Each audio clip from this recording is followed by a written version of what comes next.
ჯობათ მეგობრებო, მინდა ორი სიტყვით აგიხსნათ, თუ რატომ გადავწყვიტე ამ ჩემი YouTube არხის იდეა TV-ს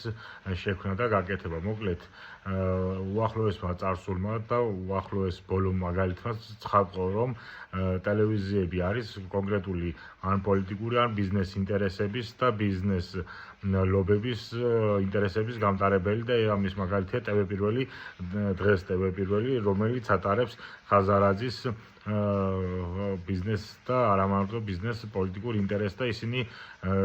გუშინ წინ პირდაპირ გაგებით მარტში, მაისში, აპრილში რომ რაღაცას იძახოდნენ რომ სამშობლოს ღალატია, დღეს ეს ყველაფერი გადააბრუნეს, ეგრეთ წოდებულ პლასტინგას შეცვალეს და ეხლა შავზე თეთრს გეუბნებიან და ესე არის ზოგჯერ პოლიტიკური, ზოგჯერ კი ფინანსური ინტერესებიდან გამომდინარე ხან ცვლიან და ხან კერავენ. ამის მაგალითი იყო TV მთავარი, ამის მაგალითი იყო რუსთავი 2 და ასე შემდგომ და თითქმის არც წინა ხელისუფლების დროს აკლებდნენ ხელს ჟურნალისტები და არც იმის დროს და ასე შემდგომ რა. და აქედან გამომდინარე გაჩნდა აუცილებლობა, გარდა ამას გაჩნდა აუცილებლობა ახალი პლატფორმა გაკეთებულიყო, რომლის საფუძველზეც უბრალო ხალხის ხმას გაიგონებდა ხალხი, უბრალო ხალხის სატკივარს გაიგონებდა და არა კონკრეტული პოლიტიკოსის ან კონკრეტული პოლიტიკური კონიუნქტურიდან გამომდინარე ხან რაღაცას. ახლა რაც შეეხება იმას, თუ რატომ ვარ სანდო, ასე რომ ვთქვათ, და რატომ არის ჩემ პლატფორმას სხვისგან განსხვავებით უამრავ დოკუმენტს და უამრავ ფაქტს წარმოვადგენ, რომლის საშუალებითაც მე არ